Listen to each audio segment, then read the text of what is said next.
¿Qué tal amigos? Sean bienvenidos una vez más a este canal. Gracias por acompañarme en estos minutos. En esta ocasión quiero hacer una reflexión sobre el tema razones por las que la gente no cree en ti. Ese es el tema de esta reflexión. Razones por las que la gente no cree en ti. Y en esta ocasión y para esta reflexión vamos a buscar en el Evangelio según San Mateo capítulo 13, que ya tengo las citas, algunas citas aquí listas. Evangelio según San Mateo capítulo 13 del verso, vamos a leer desde el verso 53 en adelante. Y dice así en el Evangelio según San Mateo capítulo 13 del verso 53 en adelante. Aconteció que cuando terminó Jesús estas parábolas, se fue de allí y venido a su tierra, les enseñaba en la sinagoga de ellos, de tal manera que se maravillaban y decían: ¿de dónde tiene esta sabiduría y estos milagros? ¿No es este el hijo del carpintero? ¿No se llama su madre María y sus hermanos Jacobo, José, Simón y Judas? ¿No están todas sus hermanas con nosotros? ¿De dónde pues tiene todas estas cosas? Y se escandalizaban de él. Pero Jesús les dijo: no hay profeta sin honra sino en su propia tierra y en su casa. Y no hizo allí muchos milagros a causa de la incredulidad de ellos. Llama la atención el último pasaje, el último verso dice: y no hizo allí muchos milagros a causa de la incredulidad de ellos. Que esa es una de las palabras claves en esta enseñanza o en esta reflexión, la incredulidad. ¿Por qué la gente no cree en nosotros? ¿Por qué la gente no cree en el sueño, en el propósito, en la visión que uno tiene? ¿Cuáles son esas razones por las que la gente no cree en nosotros? En Génesis capítulo 37 vemos también el pasaje, la historia muy conocida de José, cuando él le cuenta sus sueños, los sueños que Dios le da, él se los cuenta a sus padres, a sus hermanos, y ellos no creen tampoco en él, en ese sueño que él había tenido, y en lugar de ayudarlo, en lugar de motivarlo, en lugar de apoyarlo en ese sueño, o por lo menos tratar de entender o buscar alguna explicación, lo que hacen es criticarlo y pues sentir envidias de él. Y dice la Biblia de que aún sentían más odio, o sea, de por sí que no querían verlo, y más con esos sueños que él les contaba, pues dice de que menos todavía lo querían, pues ni cerca, creo. Entonces, eso lo vemos en el caso de José. En el caso de Jesús vemos algo similar. Ahora, ¿y eso qué tiene que ver con nosotros o con nuestros sueños? Porque tal vez nosotros tenemos también sueños. Quizás algunos tenemos alguna visión o tenemos algo que queremos hacer, un propósito, o entendemos o pensamos que hemos descubierto nuestro propósito y qué es lo que queremos hacer en este mundo o en nuestra vida o de nuestra vida. Y se lo contamos quizás también a los amigos o a los familiares, a los hermanos, a los padres o a alguien, a un ser cercano, a un familiar. A lo mejor le contamos ese sueño, lo que nosotros queremos hacer o lo que Dios quiere hacer a través de nosotros. Y muchas veces nos pasa, como en el caso de José o en el caso de Jesús, de que la gente no cree en nosotros, aún nuestros propios familiares. Y eso lo vemos en este pasaje, en el caso de Jesús o en el caso de José, de que ni sus propios hermanos creían en ellos. Entonces, muchas veces lo que recibimos de parte de otras personas es incredulidad, es crítica o quizás burlas, son envidias, son cosas negativas en lugar de algo positivo. ¿Y cuál es una de esas razones? Vamos a empezar con la primera razón. ¿Por qué las personas no creen en nosotros? Y lo que vemos aquí en el Evangelio según San Mateo, lo que leímos, están nuestros padres, o al menos en la persona o en la excusa o el referente que ellos usaron, que estos líderes religiosos usaron para no creer en Jesús o en lo que él hacía, era por sus padres, o en este caso por José, que era el Padre terrenal de Jesús. No nos vamos a enfocar en si Jesús tuvo más hermanos, si María tuvo más hijos, sino solamente en este pasaje vamos a ver sobre la incredulidad de las personas. Entonces, como decía, una de las razones es el historial a lo mejor, o quién es el Padre, quién es nuestro Padre. Porque eso fue lo que le dijeron a Jesús. Bueno, no es el hijo del carpintero, como que hasta de alguna manera despectiva, suena como que algo despectivo, como que lo hicieron menos por ser el hijo de un carpintero. No estoy seguro, pero en una ocasión escuché de que la carpintería o el oficio de carpintero en ese tiempo no era muy bien visto. Entonces a lo mejor sería esa una de las razones por las cuales se referían de esa forma a José. Y esa es una de las razones por las cuales la gente, las personas en ese tiempo no creían en Jesús. Pero eso también pasa con nosotros. Hay una persona que yo conozco, o por lo menos conocí hace mucho tiempo, cuando yo estaba en México, que somos del mismo lugar, del mismo pueblo, y el padre de él, hasta donde yo supe, hasta donde yo escuché, pues él era el médico de ese lugar donde yo nací, del pueblo de donde yo soy, pero hasta donde yo escuché era de que él en los últimos días tuvo problemas con el alcohol, se metió mucho en los vicios y después él murió a causa pues de ese problema. Pero uno de sus hijos que yo conocí, él hasta donde yo sé también, y hasta donde he mirado en sus páginas de Facebook, es de que él está tratando de estudiar, de tener una carrera, de crear su propia historia, de cambiar por lo menos lo que piensa, lo que la gente piensa de él, a lo mejor por la vida de sus padres o por la vida de su familia. Pero él está estudiando una profesión, no sé si está dentro de la medicina, no sé si es enfermero, médico, no sé, pero él está dentro de lo que es la salud. Entonces él está cambiando, él no depende, o él no usó como pretexto, digamos, el historial o la vida de sus padres para detenerse. Él no dijo, bueno, es que mi padre tuvo este problema, o es que mi padre murió así, o es que mi padre vivió así, y pues yo no puedo hacer algo más. Como dice el dicho, de tal palo, tal astilla. Pero no, al contrario, él buscó la manera de salir adelante, de prepararse, de estudiar, de ver por él mismo, de cambiar su vida, de hacer algo totalmente diferente a lo que quizás la gente esperaba de él o pensaba de él. Entonces esa es una de las razones por las cuales la gente no cree en nosotros, por el historial o por quién es nuestro padre o quién fue nuestro padre. Otra de las razones por las cuales la gente no cree en nosotros es por la familia, ya abarcando por la familia en general. A muchas familias se los conoce a lo mejor por cómo son, tienen una reputación a lo mejor ganada, o simplemente se les conoce por algo. Por ejemplo, alguna familia que se lo conozca por mentirosos, digamos, o otra familia que alguna familia que se le conozca por ladrones, o por lo menos que esa sea la perspectiva, la idea que la gente tiene de esa familia. Entonces, esa es otra de las razones. La gente se enfoca mucho en la familia en general. Bueno, y quizás digan, bueno, si la familia de es una familia de ladrones, es una familia de mentirosos, es una familia de estafadores, pues ¿qué va a hacer él? ¿Qué es lo que piensa hacer? ¿A dónde piensa llegar con ese historial?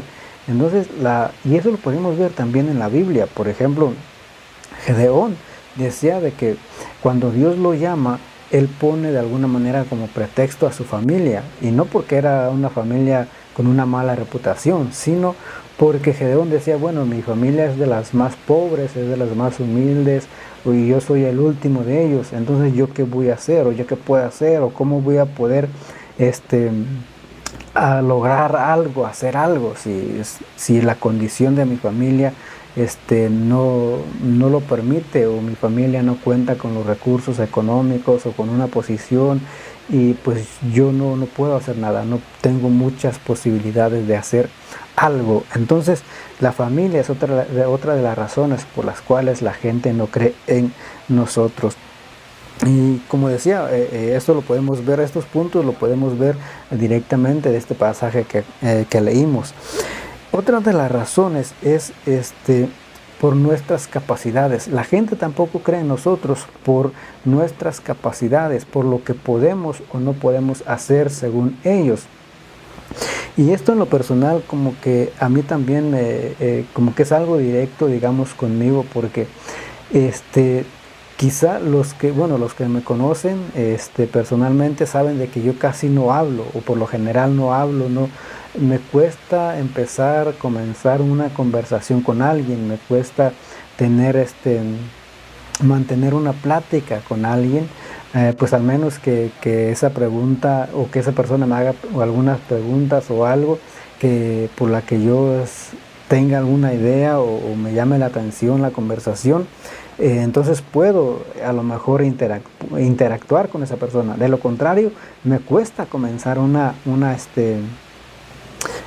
conversación. Pero aún así, con esa discapacidad, digamos, para hablar o para conversar, pues Dios me ha permitido estar en la radio, estar unos años en la radio. Tengo esa libertad, o por lo menos creo que tengo esa facilidad, por lo menos de intentar hablar, como en esta ocasión. Entonces, cuando son cosas que a mí me gustan o cosas que a mí me llaman la atención o que tengo una idea sobre esos temas, pues sí, trato de desenvolverme un poco en lo que yo pueda.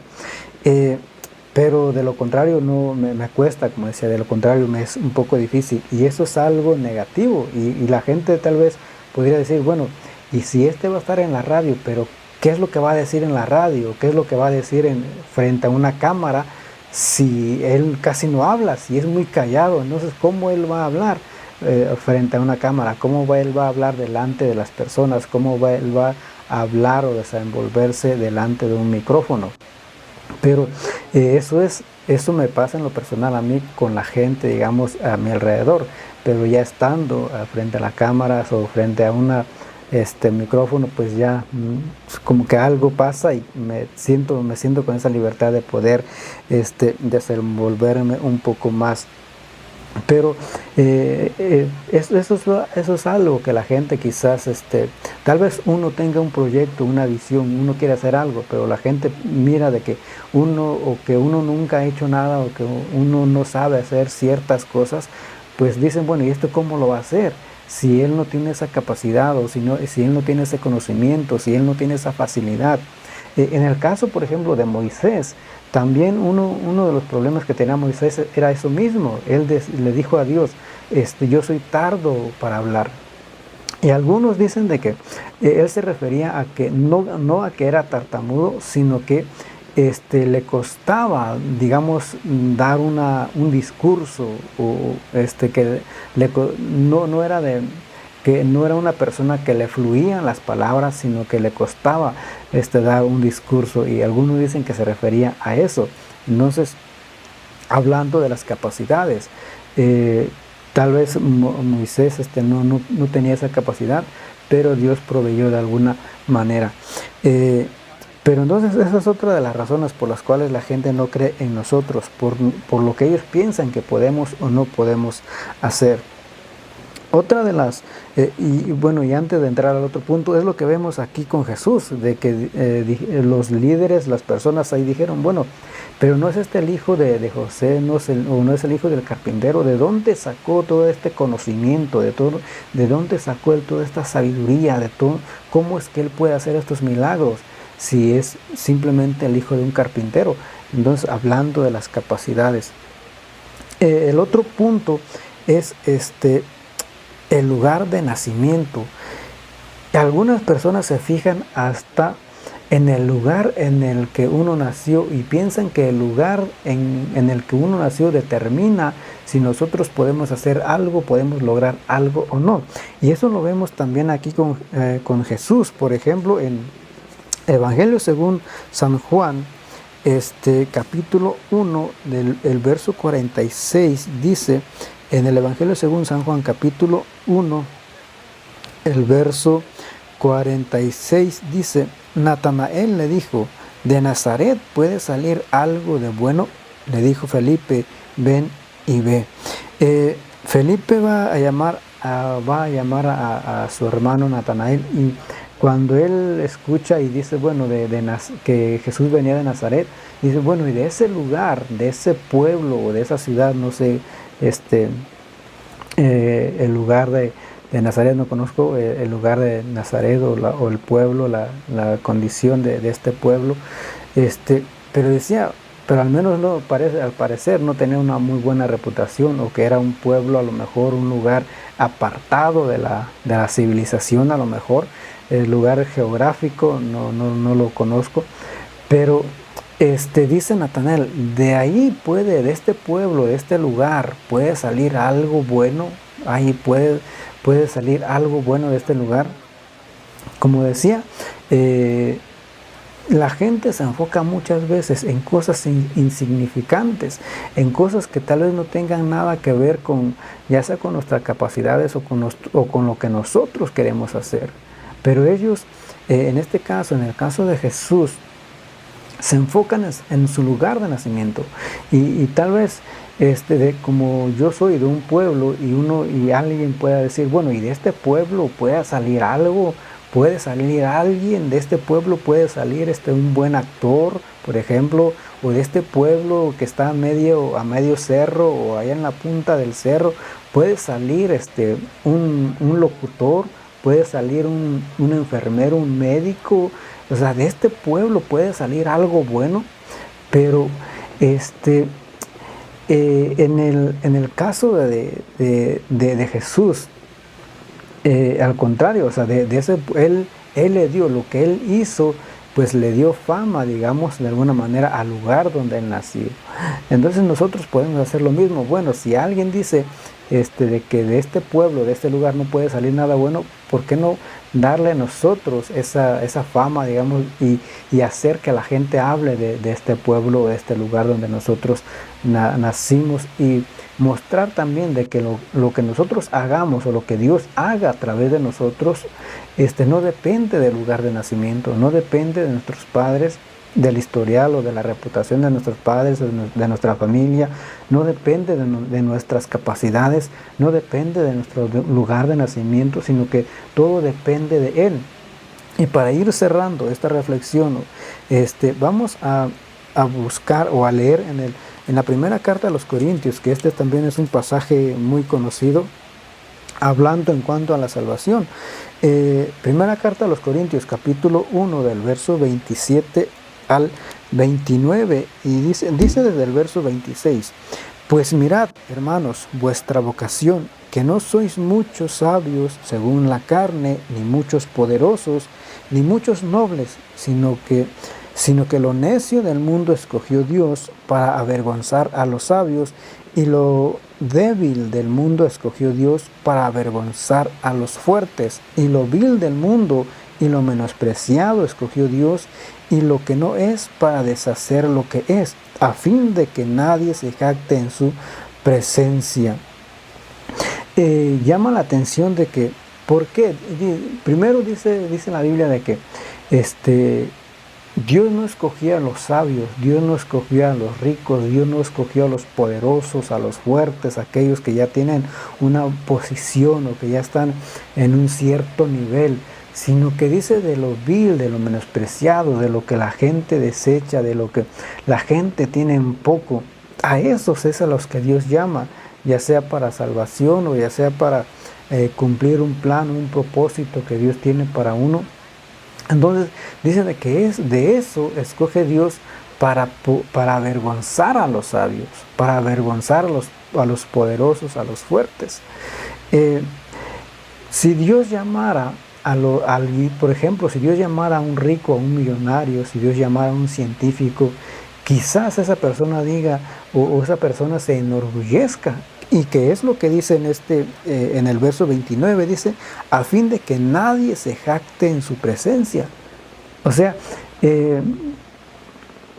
cuando Dios llama, o sea, no lo hace quizás a los ricos, y no es que Dios no los llame o que Dios esté en contra de los ricos y de los científicos y todas esas personas, no, sino que no se enfoca, digamos, en esas personas, porque quizás cuando ellos lleguen delante de Dios con todo ese conocimiento, con todo ese poder o con todas esas riquezas que ellos tienen, por ejemplo, lo vemos en el caso un caso conocido también de Nabucodonosor, cuando él se paseaba ahí en su palacio, dice de que vio vio la ciudad y todo lo que él había construido, y dijo: ¿no es esta la gran Babilonia que yo construí con mis propias fuerzas? O sea, dándose él la gloria y dejando a un lado a Dios, siendo que fue Dios el que le había dado la oportunidad, el que le había dado ese privilegio de tener la posición y todo lo que él pudo, todo lo que él alcanzó.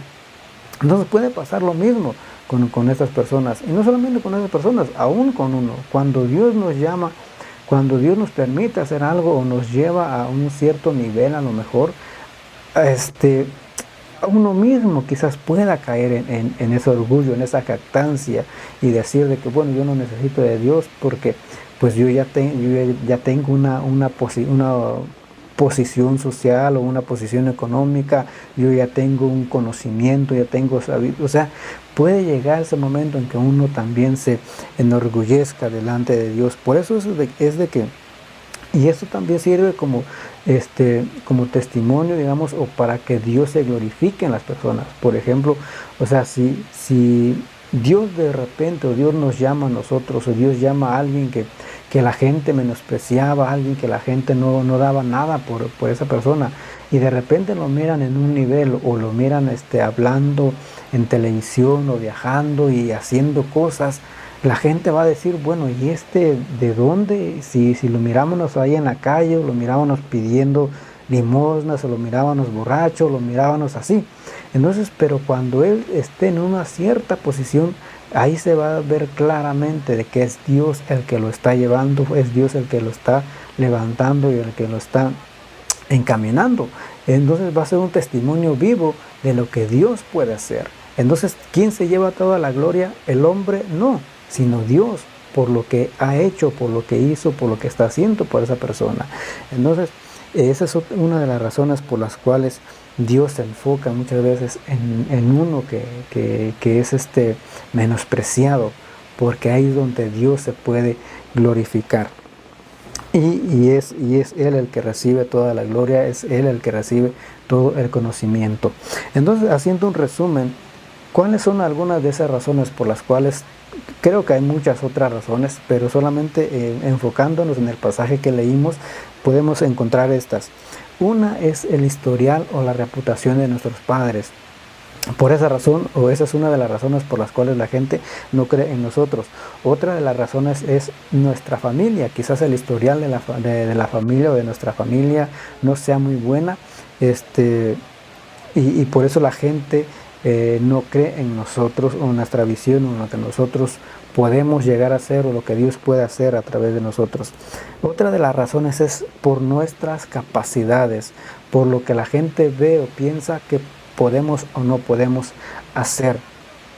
Y por último está nuestro lugar de nacimiento, que porque venimos de un lugar pobre, porque venimos del cerro, que porque venimos de acá, o porque venimos de tal país, o sea, la gente no cree en uno. Pero todo cuando nosotros nos ponemos en las manos de Dios, y cuando somos obedientes a la voz de Dios, Dios puede hacer mucho a través de nosotros. No que nosotros lo hagamos, sino que Dios a través de nosotros puede hacer mucho, y así Él ser reconocido. Espero que este video les haya servido, que esta reflexión les haya sido de bendición. Gracias por acompañarme una vez más en estos minutos, y nos vemos en el próximo.